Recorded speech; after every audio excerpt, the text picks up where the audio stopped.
Welcome to today's episode of CLCI Live, brought to you by the award-winning and ICF accredited school, Certified Life Coach Institute. Sit back, relax, and enjoy today's episode. Buddy, welcome to another week of CLCI Live. Today we are talking about, well, I don't know. Anthony, do you? You're a liar. You're lying. No, that's what we're talking about.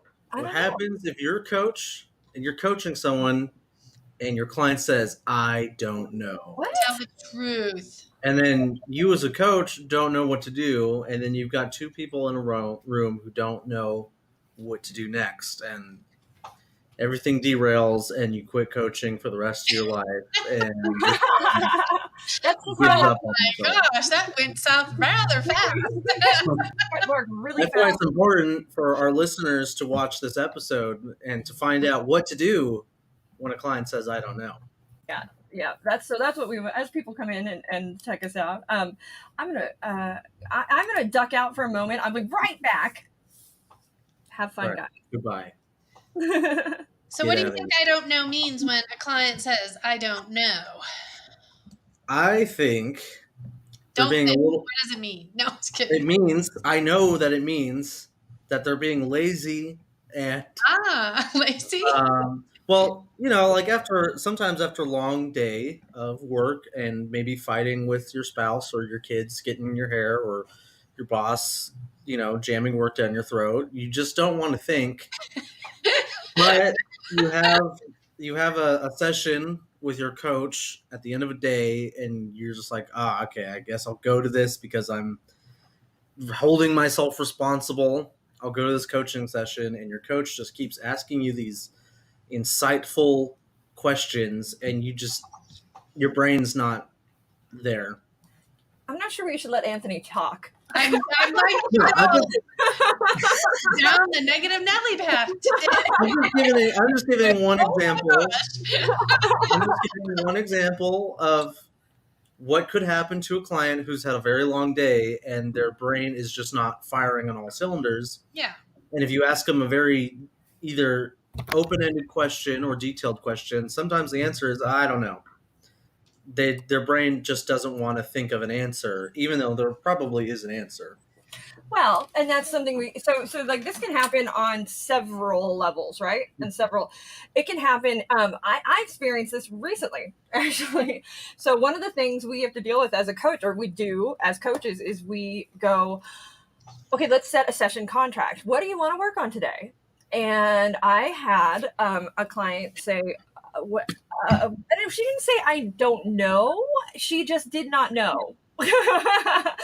So she just sort of was like dancing around and couldn't settle on it and couldn't settle on how to do it and what it would look like. And it was probably one of the more difficult situations I've managed. We did figure it out, but it was definitely never have I spent the first 10 minutes of a session trying to nail down that session contract, and it was because she didn't know. I did another short little session this weekend, and the first I don't know again came up. So this is a common thing. These I don't knows. My response in the just straight I don't know is tell me more about what you don't know. Typically, but We've got contact. Sharon A. Malloy saying it's an opportunity to ask more questions. Agreed. Absolutely. So It's a chance to go deeper, right? that's a forward, more positive way of tackling that scenario. And James says, awesome. Yes, indeed. The idea of not knowing is not a bad thing. It is a place where, like Sharon's saying, it's a place where we go, well, what if you did know? What pieces do you know about it? What pieces do you know you need to get? Doing the opposite concept as well. I just don't know. You stay stuck there. It's non-commitment. So what else is going on, right? What else? Share with me what else is going on right now for you. Well, I'm just frustrated. You'll get different word choices on where they are in that moment. Go ahead. I can't hear you, Brooke. To do a little example of this maybe, and so we were going to see if Kyle wants to get coached and maybe coached on something that you need clarity on. Jerome, who's not joining us, Oh, look at but is in the Jerome. chat, says, I don't know means ask me that question again, but It could differently. be. It could certainly be that. It can now. Do we have to be cautious about pushing our clients though if they're really stuck in that I don't know space? I would say I call it poking the bear. We've had that conversation before. Don't do it, Kyle. We've had that conversation where I call don't poke the bear. If a client tells you, no, I don't want to go there, then don't go there. Inevitably, if it's a place that they really want to have a discussion around, they will circle back in some fashion based on how they answer the questions. And they'll be amazed that they got there, but at the same time, it is something they want to cover. So I say, no, don't poke the bear. But I wanna. You ever think it's something out of fear of they may have never been asked a question like this or the opportunity to think about themselves, and so out of a little bit of a fear, their response is, "I don't know. I've never talked about this. Well, I don't know." Yeah, amazing point, by the way. Yeah. absolutely. It's a fear thing. I mean, it can very much be. It's like I've gotten in trouble for going down this. I'm nervous to talk about this. I have insecurities here. Somebody at some point has told me that I should not go down this path. And so the default response is, I don't know. Yeah. And then it's about giving them the space to realize it's trust. They can trust the area, the space that they are in, and open up in that regard without a doubt. Right. Now we'll give Kyle a break for a moment. Only for a moment, Kyle. As a marketer, there's another way that a client can say, I don't know, that I think a lot of coaches are terrified of. And that is before you even start coaching. Like this is a prospect. This is a lead. This is somebody that could be your client. Maybe you've done a discovery call or a clarity call with, and now you're at the end of the call and the client says, well, I don't know if I want to coach with you. What do you do with that? Oh yeah, I hadn't even thought about that. Yeah. That's why you're never going to amount to anything. Honestly, if a client doesn't want to work with me, that's nothing about me. I mean, I can do a self-check, of course. Did I do what I was supposed to? Did I stay in my line of what it means to be a coach? Could I have done things differently, better, interacted in a way that worked with the client better? So those self-checks you can always do. But at the end of the day, if a client doesn't want to work, it's not about you. It's about the direction that they want to go in. If that is, I don't know, a no, should I like take that as that's a definite hard and fast no? I think in terms of business, no, but in like my social life, when people say, "Oh, I don't know," I'm like, "That's a no." That's a no. It also sounds like you got to go off the tone and the soul of the person. If they sternly say no, then you know that's a boundary. Kyle, and there what does solar mean? I mean, I can't go down each acronym, but watching somebody's body movement and how they are portraying themselves. Are they leaning in? And it's a part of the coach to be mindful of that. And I think if somebody said like, you could see them then that they were about to say something and then they thought maybe an insecurity popped in and said, no. So that might be saying, hey, I saw something. You want to tell me more? I'm here. You can open it, or it might just be no. That's the border. Stop there. Right. And we don't want to be selling. I mean, like that hardcore sale. Well, let's turn that no around to a yeah, right? So we're not going to do that either. We can be a car salesman. I mean, that's what Anthony was doing before he got here, and that's why he's in the car right now. So I didn't know if I should be in this car or not, and I decided that I should. Victoria Polka asks, how did you all find clients when you first started? They found me. No, I'm just kidding. Actually, that's the truth. I didn't do a discovery call like a lot of coaches like to do that discovery call. That, to me, is more about a coach trying to understand what direction they're going with a client. There's the word. Being that I'm a couples coach, I already know in essence what direction I was going. And strictly on Google, I to get started, I put money into Google paid ads, and that's how I got it going. What kept it going was, of course, the referrals. I stopped advertising about 3 years. Well, now probably 4 years ago, because I knew I was going to make this move. And so I wanted to shut that down before knowing whether or not I wanted to open this up. So that word of mouth kept me going with my clients for several years. So that's what really made it beneficial. Once you get going and you build your practice, that's the piece that you have to supply it. You have to find the clients, but to keep them coming back, that's all about your coaching skill, which is what we're talking about here. Well, you go into the I don't knows, which every client will have periodically. Why the referral is very important in that, in that regard, as far as that, once it gets going and everything. I think it might be helpful to reverse the question. Instead of asking, how do I find clients? Maybe, how do clients find me? Well, yes, absolutely. This is, we could go down a serious rabbit hole here. We're doing it right now by putting ourselves out for the world to see on our live. People can view us at any time, and they find us through the various means we put ourselves out on social media in the world. So think about ways you can make yourself more noticeable. Where your clients are, though. You want to make sure that, whoever your client is, that's where you're putting yourself. And that's why it's so very important to know who your client is. We could go, again, this could turn very quickly into not this topic, especially given that this is what myself and Anthony do on a day-to-day basis, trying to figure out how to get people found by coaches. So, or to find coaches. I had Brooke, could I do this? If I'm a new coach, can I just put in my marketing and my webpage, I don't accept clients who don't know? Would that solve the issue? Well, you could. I only accept clients who know what they want, but they need a partner helping. Yeah, absolutely. That's going to be divisive, and you want to do that. that does a thing where you've got that sort of like, that's that. It gives you that sort of sense of inclusiveness, but it's the opposite. Sure. Exclusivity is what that does. Yeah. Are you good enough to work with me? You only are if X, Y, and Z, and you're sort of doing that in that moment.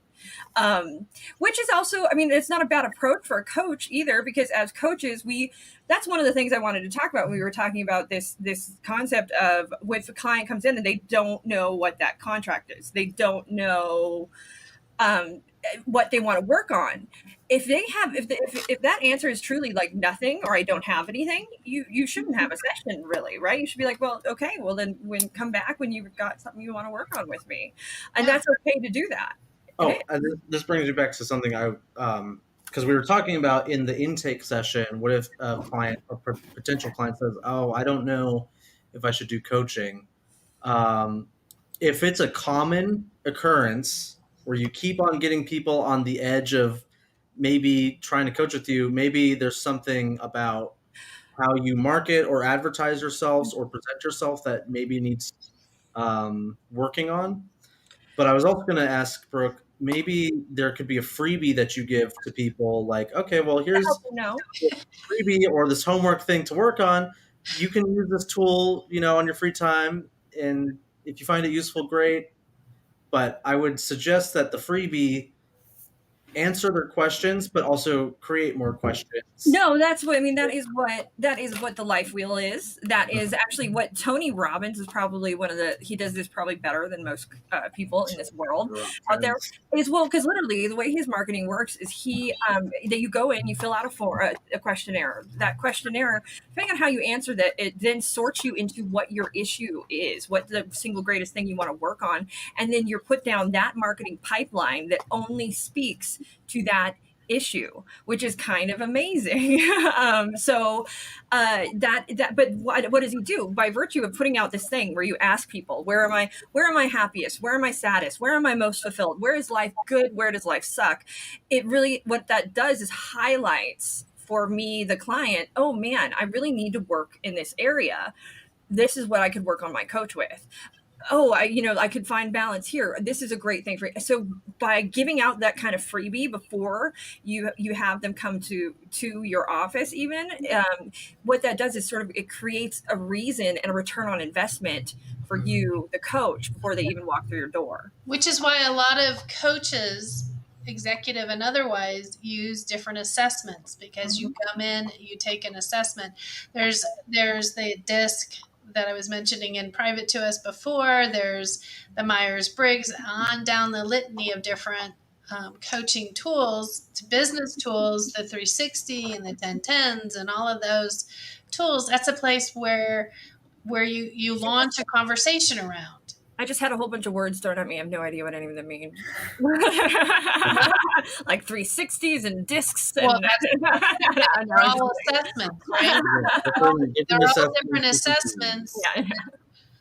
That's what a lot of coaches like to do. I don't use any of the assessments because now I have a dog barking. I think I need to be quiet. One of the biggest things, though, is that's sort of the difference. The reason why they're used in a team coaching environment, that executive coaching environment, typically, is because typically it's not that we are assessing just one person with those assessments. In the team environment, you're assessing the team and seeing where your strengths are as a team, where your weaknesses are as a team, and how to move people throughout the business so that the business can then be more productive and accomplish goals in a more, efficient manner. So that's one of the ways that those come in that environment. You can do it absolutely for a person, an individual as well, though. Well, even as a couple, John Gottman has his own assessments that he provides with when he works with couples. So they serve a purpose. It's a place to launch from, ask questions about, and go from that. Have we abandoned? I don't know. I think I don't know. I tried to pull it back. This is a way to help our clients know, though. These are to start to know. But so what I really love to do, though, is sort of do an example of this. And what I can do is if somebody wants to ask me, I can give you an example of what happened over the weekend with a client. And I could just be that client for a moment and see how you guys handle it. All right. And just start from the beginning, because that's what we started with this in the beginning. So I asked her, what are you here for, et cetera. So, Brooke, what brings you to my car today for a coaching session?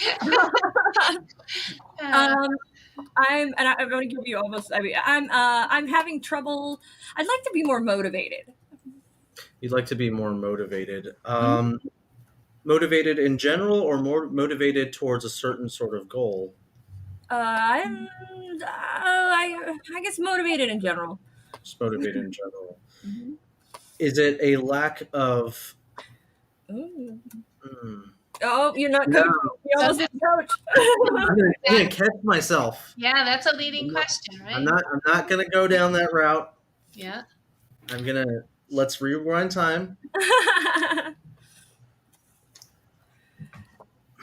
Get her to define it. What is she talking about? Well, that's the two questions to start a session are: what have I brought you here for? And then how will you know when you have accomplished? Jerome said, "Haha, no." I need any backseat coaching, Jerome, if you're not here. But that was my trouble. I mean, like the how will you know when you've accomplished that? And closed-end questions. Good call. Yeah. Okay, so let's open this up. Thank you, everybody in the comments helping me out. Let's open this up. So let's step back. How do you define motivation, or what does motivation look like to you? There you go. Oh, well, motivation looks like getting up every day and feeling energy to start my day and to go through it and to just be excited about the things I have to do. Have you experienced that sort of feeling of being energized in the past before? Yeah, I have. And what are some past examples that sort of brought you to that point? Or okay, you're stacking questions. Slow down.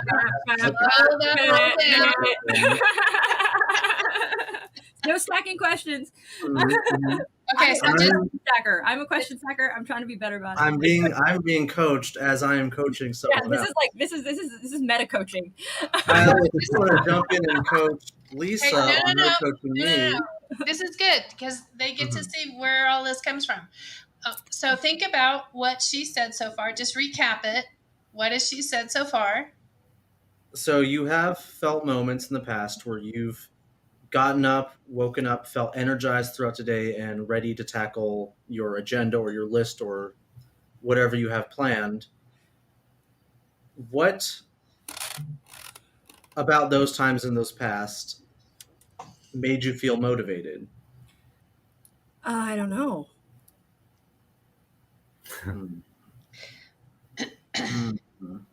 So what she has said that she wants to be motivated. She has said that she likes how it feels. She said she's felt it before. What does she want to get from today's session? And how will she know? Are you asking me? No, I'm helping Anthony. Oh, okay. I thought that was a question for Brooke. No. I'm helping Anthony. Mm-hmm. So one question at a time. Breathe through it. Be quiet longer. Don't worry about the questions. Mm-hmm. They'll come. Good job. Good job. So the feelings of motivation and being energized, what are some things that can be done now to help bring those feelings to you presently? I don't know. That's why I'm here. Well, what are some things that... So wait, before we move on, I'd like to address this. Anything happens the night before. So this is feeding, though, technically, because by virtue of bringing up the night before, that is different, right? Mm-hmm. Would that be feeding? I think I would be assuming in that case that... So, yeah, we don't know enough at this point, and she hasn't given us anything about the night before concept necessarily. So it is simply keeping it simple. What if you did know? Mm-hmm. So, all right. What if you did know what being motivated, what things motivate you? What if I did know what? I would know. And how do you know? So you just keep following her. And how do you know? How do you know that? Well, like I said, I'd be excited about my day. I'd be getting up. I'd be ready to do things. I would have energy. I'm sort of pep in my step, and I would be motivated to do the day-to-day stuff about life. And at the moment, I'm just not feeling very motivated. Are there things in your life that demotivate you or take away the pep from your step? Because what it sounds like is that you've experienced that. Oh no, see, just stop there.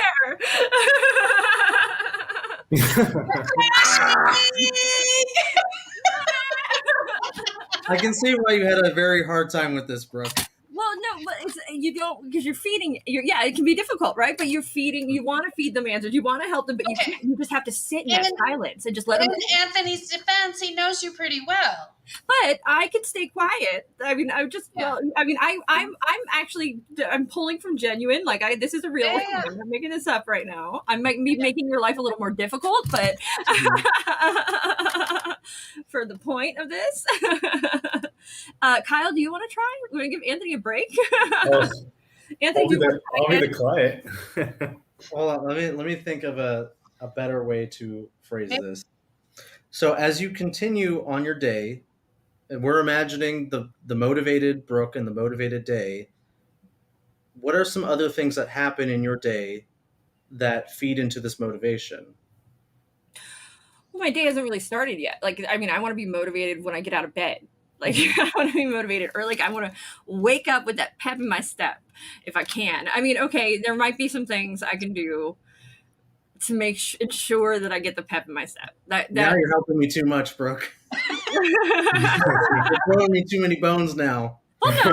No, a client's going to do that too. No, but that's they will. The client will throw you. They will, for the most part, they'll be talking the whole time, and that's what you like, give them the silence, because they'll go, "Oh, I don't know," and then if you sit in that space, it'll start to click, boom, boom. And if you just sit quiet, the pieces will start to connect together, and then they'll go, "Oh, wait, well, there probably is something I can do before I get up, like when I get up, to help me be more motivated." I find out, I think I'm more motivated if I wake up and meditate, and if I give myself the time to work out, and I have been doing that lately.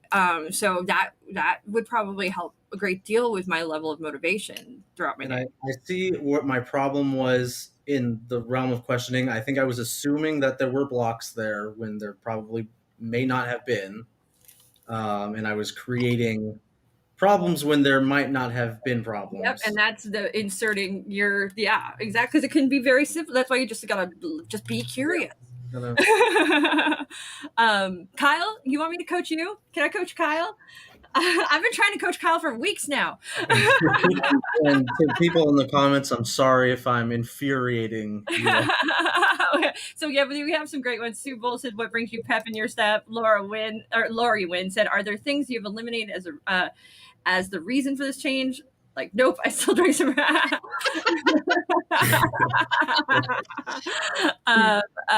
So all of this means you've just got to slow down as a coach. There is no need to rush through this experience. There is just slow this roll down. Go with what your client is saying. Reflect what she's saying and ask the question that she just gave you permission to ask. I say she because we were talking about Brooke, and she's given you lots of permission there. What happened is the analytical brain gets in the way.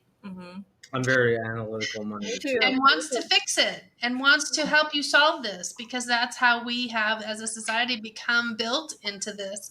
I mean, back in the day when we had to run from animals, we had to instantly fix a situation so we didn't get gobbled up, right? So in this, you're doing what's natural. So it becomes unnatural in the beginning. Well, it's true. One of the topics we'll be talking about in a couple of weeks here, probably maybe next week, is something I learned very, very just the other day, that we as coaches can't praise, really. And I'm like, whoa, that's going to be so hard for me. So we're going to go through this. I mean, that'll be a really cool topic to do. By the way, these topics brought to you by Brooke being mentor coached.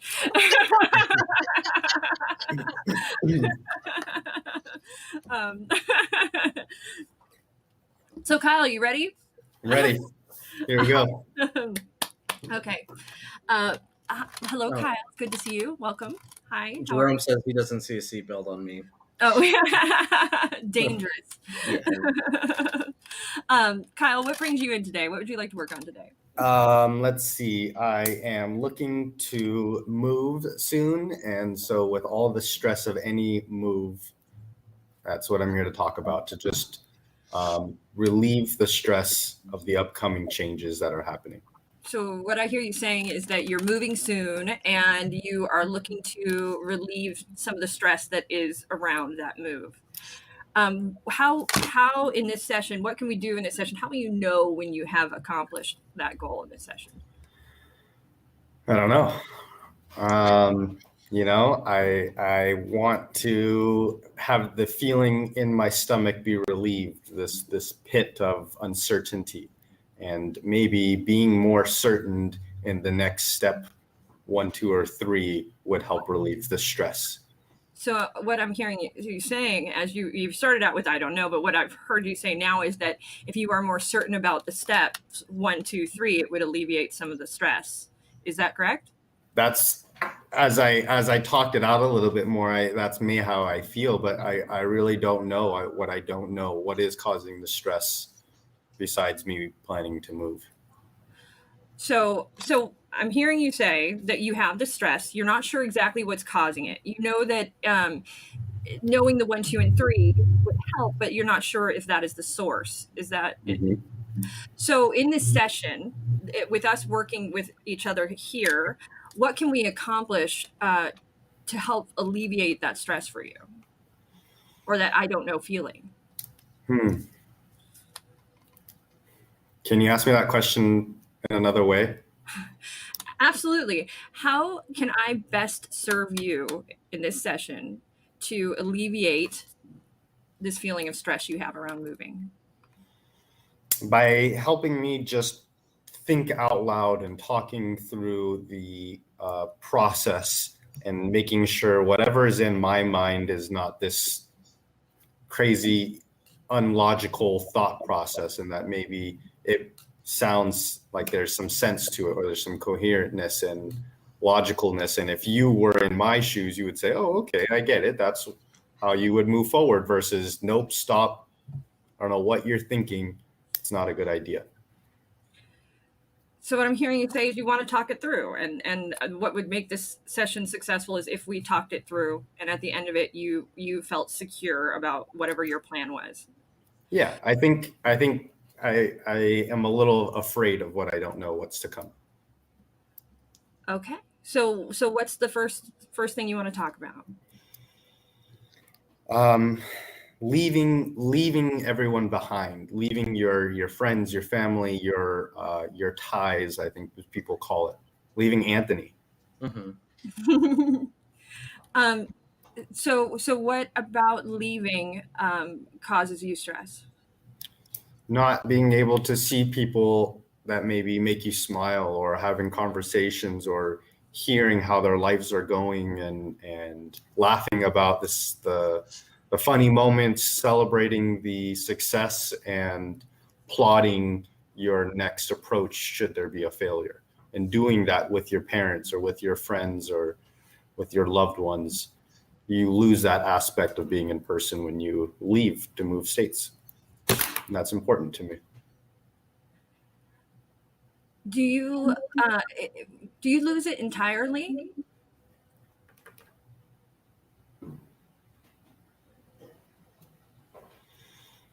I think initially I do. I would lose it entirely. I would have to start anew and learn from the new surroundings and environment rather than relying on my old environment and surroundings. So in a sense, I may lose it initially, but it doesn't mean that it's forever gone. I can always come back home to visit on a holiday or a near time in the future. Is there, looking at that aspect of friends and family, is there a way that you can alleviate some stress around that loss, the initial loss even? So hang on to the thought for a second. Everybody pause. So interestingly enough, there's been a couple times in the chat here we're talking about yes or no questions. So when we talk in level 1, we're going to try and talk you out of yes or no questions, because that's what we always ask. You can see how easy it is to slide into yes or no questions. When you're in rapport, that yes or no questions oftentimes doesn't really matter so much with that client. However, it is really important to be aware of how you're asking your questions and to open-end them, unless it's appropriate to ask a closed-ended question, because I sometimes need to know as a coach, are we going left or right, so I know which direction I'm following. In this case, we probably could open things up a little more. I have a tendency, this is a thing that I do, I have a tendency to ask a yes or no question but stay silent, and they still expound on it. And this is a habit that I have created that I need to break, and I know I'm very aware of it, and that where I will ask a question that I could ask it, have it be open-ended, but I just don't speak. And they tend to just keep going, but it's my own mistake to begin with, and I could have better form to start. So I try to, I guess, alleviate that bad habit by just staying silent, which might work as a backup plan for somebody who does the same thing. So do we want to keep going, or are we taking a break? I don't know. I just wanted to address, because I thought it was a really good point that both students, Sue and Ms. Reyes, I'm sorry, I don't know how to say your first name. Is Samara? Did I say that wrong? Samara, I would guess. Yeah. Have brought that out, and it's great that they noticed that. It's beautiful, because that means they're recognizing it and able to take a look at how they're asking questions. So that sounds amazing to me. Cole says, I like how Brooke stuck with the contract part a little more than I may have. I probably would have dived right into the. I am such a stickler for that contract. Like it's a thing where we will in the beginning, it is imperative because it's the only way I know when to end the session. Like I know when that's the only way I know for me personally. It's I guess my checks and balances that I know we have accomplished what we've set out to accomplish in the session. So Lisa is one of my mentor coach, and she gets to listen to my sessions, and she I think you could agree. I'm very much a stickler for setting that plan. I'm also something that ICF is a stickler for? I repeat and recap a lot too. What? Is that something that ICF is a big stickler on too? Is establishing that contract in the beginning? Yeah, they want you to be very secure in knowing where the client wants to go in that session. Another tool I will say I use too, if I'm not sure what my question is, that is also a time that I recap, or I do that moment where what I'm hearing you say is X, Y, or Z. The reason for that is a lot of times when I'm saying that back to the client, something will click in me and go, oh, this is the next thing I should ask about this. So that I know we use Tell Me More a lot for that, but that's a tool I have found is very handy as well in that situation. So the idea is there is some, if you will, meandering in the beginning when we're opening that dialogue with our clients, especially first-time clients.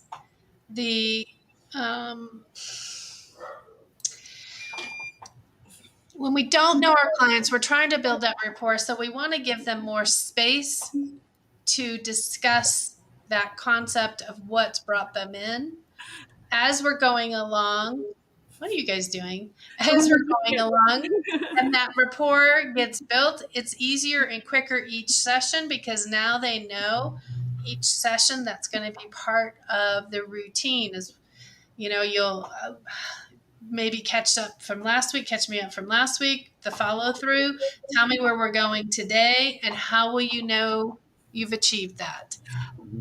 I have also tend to be just because of the nature of who I guess what my leading foot, what my expertise is in, etc. I tend, while it is very possible for me to go deeper with my clients, we tend to start with that on that foot from the beginning. I'm an audio digital. I'm an analytical person that enjoys structure, even though it doesn't look like I might be one who does enjoy structure. I do enjoy structure. I just make my own.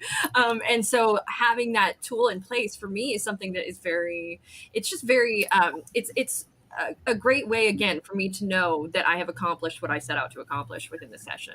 So, and it helps you guide that session. This is what we're here for. This is what we're working on. So if your client starts to meander left or right or veer, you always have that as that backbone to check back in and go, okay, I hear we've gone off over here. Am I just not understanding how this relates, or is this in truth another subject?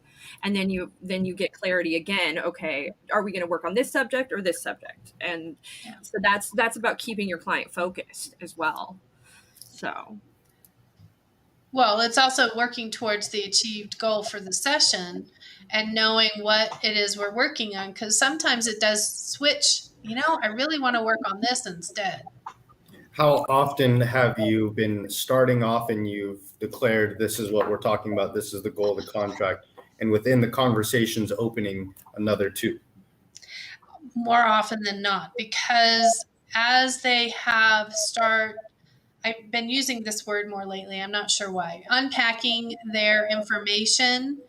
As they unpack more, they get clients have baggage, Lisa. That's why. It's because your clients have baggage. That's shut up. So as they start, relieving their information about what it is that they want to share and who they are and where they're going and what's happening, other things become the root, perhaps getting down to the root of the conversation, where what they brought is maybe more topical and said they wanted to achieve. So realigning the contract becomes important in that session, or at least understanding, not necessarily me, but the client understanding how those two positions perhaps work together. I guess I could Okay, go ahead, Kyle. Yes, there's a Okay, there goal, could- new there goal could- each session. Go ahead. Be this overall goal for my purpose in this conversation, the stress of moving. That does not mean that every session I'm going to be finding how to be stress relieved. I could be finding a goal within each session to work towards this overarching relieving the stress of the move. Yeah, What exactly. steps do I need to take? In a perfect world, and I'm not saying perfect, there's one situation in which a client will come in and they'll have a great big goal, and you as a coach, it's your job to sit and have these mini action step sessions with them to help them get to this great big goal. Other clients might come in and have one-off sessions where they're like, I need to work through this today. And that it will be the goal for that session. It might be while you're still working on a bigger goal, they just might be something that they just need to get off their plate so that then they can get back to working on their goal. So that's why that is that piece of really letting that client lead, letting them come through the door and work on what they want to work on. It's not our job as a coach to tell them what we think they should be working on because they're working towards a bigger goal or something like that. If they want to veer left for that session, you let them veer left for that session, you go with them and be curious. And then but be there to remind them, or not remind them, but ask them. So just so you know, we talked about before, the original conversation we had was we were working on this big thing. Is this where you want to go today? And if so, then let's do it. Boom, I'm in. But just that check-in is okay still as a coach, though. That gentle reminder, right? So there could always be, hey, I had this goal, but for whatever reason today, I don't know, I need to focus on this. I can't think about anything else. And when you ask me a question, nothing registers to me because this is the only thing that's on my mind, and working the I don't know to something. Well, and that's the thing too. Sometimes, okay, so well, back to the I don't know topic. Is there ever a time that it's okay if the client doesn't know, if we just let them not know, or that not knowing is a good thing? Absolutely. And that can become a question between now and next session. Is that something you want to look at? Sometimes it's a stress relief to admit that you don't know and that you might need to get advice. Yeah, it's okay to not always have all the answers, but to learn from somebody else is okay. Well, and sometimes me as a human being, I don't want to know. Like, I would rather not know. Thank you. It happens on occasion, and so in that space, I might just go, I don't know, I don't want to know, I don't want to talk about it, and leave it at that, right? Yeah. Do you ever have the know-it-alls? The younger ones that say, I know everything. And even when you're trying to help coach towards a direction, they say, well, I know what to do. Well, I mean, I think that if they know what to do, then we go, okay, well, what's the next step? Tell us what you're going to do. Let's do it. Hey, that's awesome that you know. I want to hear what those steps are. I want to know what I'm curious, and I want to know what you know. So what we want to do is refrain from saying, I want to know. Are you willing to share more? Yeah, the I. That's the terminology. 2 weeks from now. 2 weeks from now, topic is when to use I. Next week is when to praise. The week after, when to use I. These are my things I'm learning. Maybe we should switch that around. Maybe we should do I next week.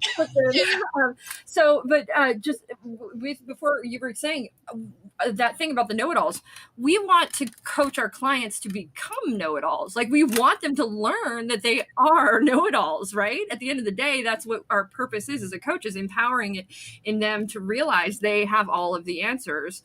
They are know-it-alls. Amen. You've done your job. That's one way to look at it, I would think, right? Well, and part of, if you think about it, as we're discussing this person, they want to be encouraged. I'm hearing the know-it-all needs some sort of support behind the background.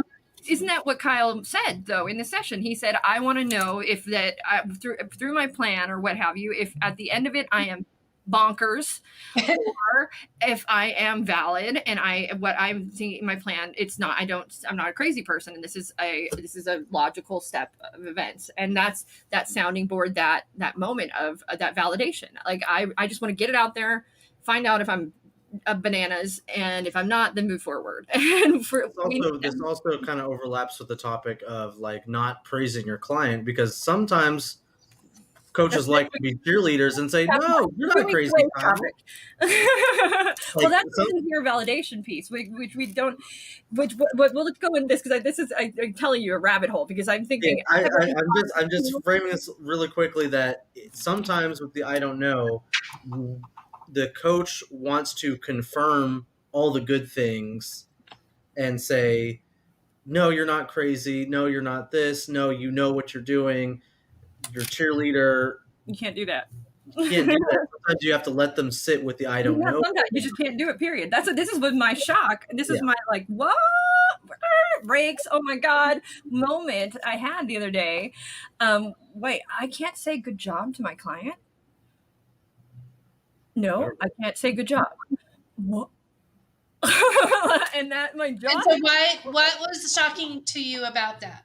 Well, just because it's like a affirmation, it's a support, it's a like, you did a great job, awesome. But I see now why, as a coach, a neutral space, a mirror, why our job, why say we don't want to do that, right? Because that's like here's a kudo, here's a Scooby snack for trying to please your coach. They're seeking your praise. Like now they're coming in to seek your praise. So if you don't say good job, but she didn't like me this week. Would it also be accurate to say that sometimes the client doesn't know if they did a good job, and that's part of the I don't know, and it would be. So they have to discover that from inside them. They have to self-validate. It would be wrong of us as a coach to just provide that answer for them, like, yes, you did a good job, because I'm only confirming what myself, the coach, think is a good job, not what the client thinks is a good job. That's that external validation. Like we are teaching our clients to internally validate. Now we're going down the rabbit hole and doing what we're going to talk about in 2 weeks, guys. It's okay, because this all falls in the concept of them not knowing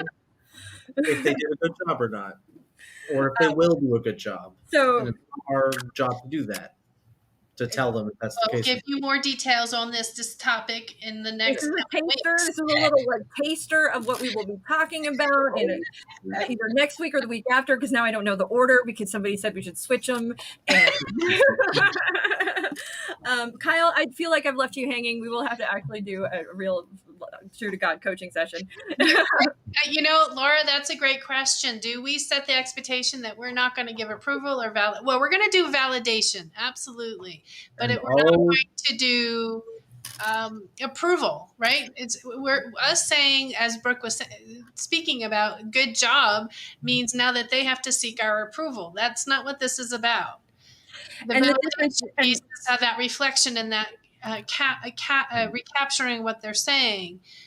And if it's something that was particularly hard and they said those words, right? So you're going to reflect the information that they shared with you so that they can hear it, because they'll hear it with different hearing and a different sense about who they are as they've shared it. I mean, think about a moment that you have spoken to the best person that you can go to, and how that really listens to you, and how did you feel once they really heard you? Makes a huge difference, right? Lisa, you're giving away too much for next week's live. Be there next week. We're teasing them. We're teasing them. More questions. Can I ask something? Next week, Lori, and we will answer your question. Yeah. Based off the statement of don't they want a cheerleader? To me, I mean, if you're a coach, that's two different things. If you want someone to motivate you and just tell you a bunch of nice things, that's a cheerleader. But a coach, as honest coach, should be trying to, like Brooke said, stay very neutral. If you do something successful, acknowledge it, but you don't have to cheer them on. But also, if they fail, you don't lie to them and say, "Oh, you're still doing a good job." You should. Yes, we're deviating from today's topic. No more topic. No more. We're changing subjects. No more. Okay, I don't know. Is the answer? I'm leaving. I just don't know. We're getting a lot of. Just a note. We're getting a lot of interaction this episode Thank compared to previous weeks. And I like it. There's a few reasons I attribute to this, but thank you guys so much. You're going to take credit for it, Brooke? No, I'm not at all taking credit for it. I'm taking credit for. I think that we were more public about what we were doing. It gave everybody a bit of a heads up, so I think that helps. Neutral makes sense. I agree, Lori. I agree. So finishing up, we've been saying we don't know. What do you guys now know? That I don't know. From our I don't know session, or I don't know thing here, what do you guys now know? What I know now, this might not apply to other people, but what I know is that sometimes it's best to keep the silence going a little longer. Be careful with your questioning, and you can use that silence to reformulate questions in your brain, because my questions come to me very fast, what I should ask next, and sometimes they're not the correct or the open-ended questions, and letting... It's not that they're not correct. The client might not be ready for them. Mm-hmm. Well, and also if they're coming to you that quickly, boom, boom, boom, also sometimes maybe just breathe and be in it, because maybe that you're thinking about instead of listening to the client, what you're doing is thinking about all those questions that are coming into your head, right? So it's actually about, and this is something that I've had to learn as queen analytical woman, is to check that and actually just be like present, curious, and be like, okay, this is what I genuinely want to know more details, and I'm hanging on every word, because in every word there might be a clue as to something that I want more information about, and that's sort of how I try to approach it, which is why it's okay not to have the next question right off the bat, and to have a little silence, or to recap and say back to them what they just said to you, because that helps bring you more understanding, as well as the client more understanding as well. So, Kyle, what do you now know? What do I not know, or what do I now know? I don't know what I don't know. But I do now know that it's okay to not know what you want, but to work through it and to help find a validation with your coach. That is okay. You're going to have to, Coy, you have to tune in next week for the answer to that question. We're going to take all these questions. You have to tune in next week for the answer to this question. We have from Laura Kramer. The underlying assumption is that they do know the whole premise of coaching. Well, that is, but a lot of them don't, though, coming in, right? A lot of them do not actually know, and they think you're going to go in and you're going to give them all this fantastic advice and all the answers, and that's what that initial signing of that contract and that conversation is about, and just sort of setting that stage and setting the expectation as well, right? Coy's going to tune in. Thank you, Coy. Lisa, what do you now know that you didn't once know? That this was a fun conversation, and I didn't know that was going to be a fun conversation. I like it. I'm all knowing. So. I was a bit worried that we wouldn't have enough to talk about to fill the. Have you met us? I know. Yeah, I know. And we had some amazing interaction from our thank you guys so much. Thank you to James, to Sue, to Coy, to Lori, to Laura. I'm hoping to Zayamara, to everybody. Because he ditched us. But, to Victoria. Thank you guys, and Sharon as well. Thank you guys all so much for all of your interaction. We appreciate it. That it makes the show so much better for us. This whole thing, having you guys interact with us. So I appreciate you guys. And we will be back next week to discuss why coaches can't give praise. Why coaches can't say, good job, guys. Attaboy. I'm here to be coached because the one thing my parents never gave me was validation, and not even my coach can give me that validation. No, we can give validation. We're confusing praise. Yeah, that's next week. All right. I agree. We should do coaching in each one, and that's we will try to make a point to actually said it was very helpful. It's very helpful. I agree. I love that aspect of when we actually do a little coaching in these, and we'll make sure to include more of that. Thank you guys so much for watching. I'm just throwing up everybody's comments right now. And Kyle's computer died, so he. I was wondering what happened to Kyle. Kyle just great time today. Thank you to everybody who has joined us. You guys are awesome, and we will be back next week at 4 p.m. Pacific Standard, 7 p.m. Eastern Standard Time to discuss why we can't. And check out Certified Life Coach Institute. Lori, see you in class this weekend. Lisa is your teacher. She is your facilitator, so you're going to spend a lot of time with her. Thank you so much. Comment, share, like, check it out, all of that good stuff. Bye, guys. Hey everyone, thanks for tuning in to today's episode. Once again, this is brought to you by Certified Life Coach Institute. We're an ICF accredited school who certifies our life coaches in 3-day online intensive courses. In addition to other podcast episodes, feel free to check us out every Tuesday at 4:00 p.m. Pacific Standard Time on YouTube or Facebook for our CLCI Lives, where we get together and discuss various topics that are centered around sharpening your skills so you can become a better certified life coach. For more information, feel free to visit us at CertifiedLifeCoachInstitute.com. Until next time, be well.